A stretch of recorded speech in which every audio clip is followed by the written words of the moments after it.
Baik pemirsa, kita lihat di layar kaca beberapa saksi yang sudah diperiksa oleh polisi terkait dengan kasus Panji Gumilang. Tadi yang barusan memberikan kesaksiannya atau juga keterangannya kepada kita, yaitu adalah Mas Luki Hakim. Beliau merupakan mantan Wakil Bupati Indramayu yang kalau kita lihat juga dalam video-video yang beredar di media sosial ataupun juga video-video yang ini menjadi sorotan masyarakat. Memang beliau atau Mas Luki Hakim ini sempat hadir dan tadi juga sudah memberikan keterangan kepada kita apa pendapatnya, apa tanggapannya mengenai baik itu kekayaan yang dimiliki oleh Panji Gumilang, oleh Pondok Pesantren Al Zaitun maupun juga ajaran-ajaran yang diperlakukan. Kemudian juga ini adalah seorang pendeta yang kita tahu juga dari video yang beredar ini ikut sholat juga masuk dalam barisan shaf yang ada. Pada saat itu sholat jamaah dilakukan di Pondok Pesantren Al Zaitun. Lalu siapa ini? Ini merupakan Farida Alwidat, istri dari Panji Gumilang yang juga diberikan ataupun juga dipanggil oleh pihak kepolisian namun masih belum datang, masih mangkir dari panggilan kepolisian. Pemirsa, sejauh ini unsur pidana yang dilakukan oleh Panji Gumilang, Anda bisa lihat pasal-pasalnya, deretan pasalnya seperti apa. Tapi yang pasti tentang penistaan agama, tentang informasi dan transaksi elektronik atau ITE, dan juga tentang peraturan hukum pidana yang mengatur terkait berita bohong.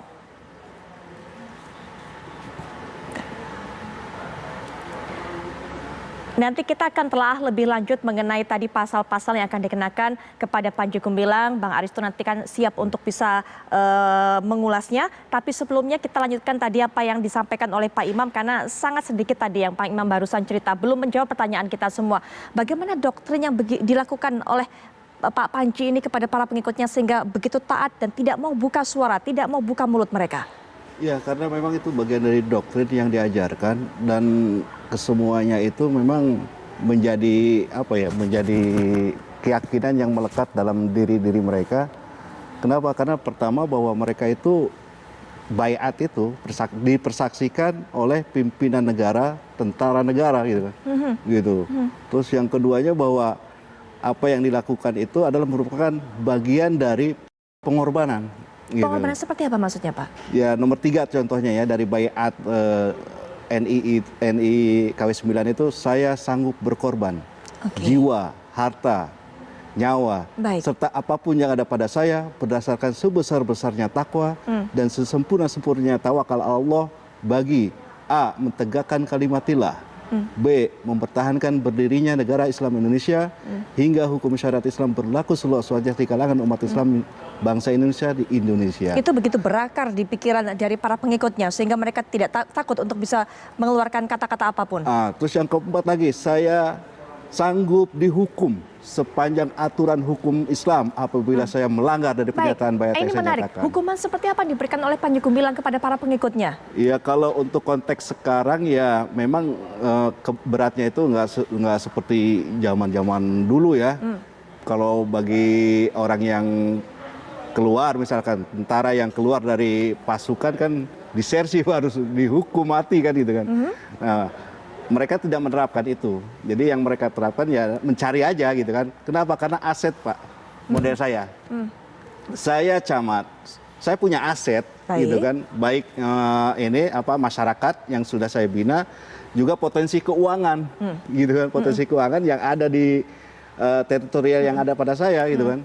Ya, lalu hukumannya diberikan dalam bentuk apa? Ya kadang-kadang ya memang sih ada yang misalkan ya masih adalah tahap wajar misalkan ya dihukum bentak-bentak gitu kan ataupun ya di kerangkeng 1 minggu di rumah ya bukan di kerangkeng. Hukuman ada fisik seperti itu, hukuman di kerangkeng seperti itu. Ada kan kita aparat gitu kan, bayangkan sebagai sebuah aparat. Ini aparat di NII tadi ya maksudnya ya, bukan aparat di dalam kehidupan ini ya, tapi wajib bertanggung jawab iya kan tentang persoalan. Kalau di kerangkeng itu serius Pak hukumannya Pak? Iya, di kerangkeng itu maksudnya dimasukin ke kamar, dikunci. Iya, betul, di kerangkeng. Di kerangkeng apa yang dilakukan? Itu kan diambil kemerdekaan. Selain di kerangkeng itu apa yang dilakukan? Iya, ya macam tidak diberi makan minum? Tampar di ini udah. Fisik juga? Dipukul seperti itu? Karena kan saya sanggup untuk dihukum. Baik, gitu. Pak Imam, hukuman itu diberikan kepada mereka kalau kesalahannya apa? Apakah kalau mau keluar atau ada kesalahan lainnya? Di dalam pun misalkan kekurangan setoran ya kan. Nah, itu juga bagian dari tanggung jawab seorang pimpinan yang harus jadi dipikul kan. Nah, itu juga bagian yang kena tahkim yang ibarat kata itu. Baik, ada satu yang menarik juga tadi Mas Luki sudah katakan masyarakat ataupun juga pengikutnya takut soal kesaktian Panji Gumilang. Tapi mungkin nanti Pak Imam soal ini. Bang Aristo terlebih dahulu. Bang Aristo, apa yang membuat kemudian pihak kepolisian ini masih belum menetapkan sebagai tersangka? Kalau menurut pandangan Bang Aristo sebagai ahli hukum pidana? Gini, Mbak. Kalau kan tadi udah dibilang, kita udah dengar SPDP-nya udah keluar. Ya, kalau SPDP udah keluar, SPDP itu kan surat pemberitahuan dimulainya penyidikan. Betul. Artinya sudah ada nih tindak pidananya, kejahatannya ada, tinggal dicari siapa pelakunya. Kalau melihat ada SPDP-nya begitu, ini artinya sudah tinggal hitungan hari lah, atau bahkan minggu. Kita lihat siapa yang akan ditetapkan sebagai tersangka. Kan utamanya kan si Panji Gumilang, yang pertama. Yang kedua kita lihat dari konstruksi pasal-pasalnya yang dikenakan.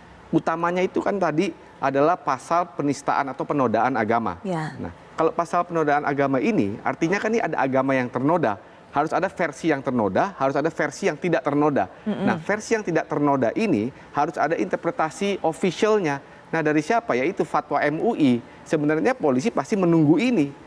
Karena dengan menunggu fatwa MUI ini akan melengkapi bukti-buktinya. Karena tadi kita lihat saksi-saksi kan udah dipanggil tuh. Betul. Pak Luki Hakim dipanggil, ditanya soal penodaannya. Bentuk penodaannya itu kan ritual-ritual atau interpretasi-interpretasi yang tidak sesuai konsensus umum dalam beragama. Kan gitu kira-kira. Pendeta juga ditanyakan bagaimana bentuknya penodaan agamanya, kenapa dia kan janggal ada pendeta ikut sholat. Nah itu kan pasti akan dicari. Nah ini keterangan saksi-saksi ini akan disempurnakan oleh keterangan dari MUI. MUI ini kan kumpulan ulama, ya interpretasi dari ulama-ulama yang dianggap resmi begitu ya. Jadi inilah sebenarnya versi agama yang tidak ternoda menurut MUI. Nah ini ada versi agama yang ternoda yang dilakukan oleh Panji Gumilang, jadi ritual-ritualnya. Jadi menunggu itu sebenarnya. Nah kita lihat sebenarnya fatwanya kan saya baca belum ada sebenarnya, baru akan dikeluarkan. Baik, ini juga agak simpang siur karena hari Minggu ini. Betul, hari Minggu kemarin terus terang kami mengundang pihak MUI untuk memberikan keterangan.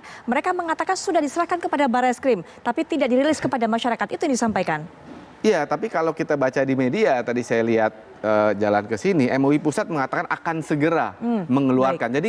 Jadi polisi tidak akan berani, karena polisi ini kan ini persoalan agama. Polisi-polisi ini kan bukan ahli agama, dia pasti membutuhkan ahlinya, ya. Dan kemudian jangan lupa konstruksi utamanya ini penodaan agama. Pasal-pasal lainnya itu, pasal kedua itu kan soal undang-undang ITE. Betul. Ya, itu kan soal SARA ya, soal informasi yang mengandung SARA, keonaran dalam masyarakat. Juga pasal ketiga itu undang-undang peraturan pidana 46 itu undang-undang jadul lah. Itu berita bohong yang mengakibatkan keonaran. Jadi pokoknya itu adalah soal penodaan agamanya. Penodaan agamanya ini kemudian yang menimbulkan keonaran sampai TV One harus menggelar dialog seperti ini kan. Artinya kan ada publik ini kan gaduh. Jadi itu konstruksi utamanya kita balik kepada penodaan agama itu. Inilah premis utamanya. Jadi ini yang harus dicari dulu.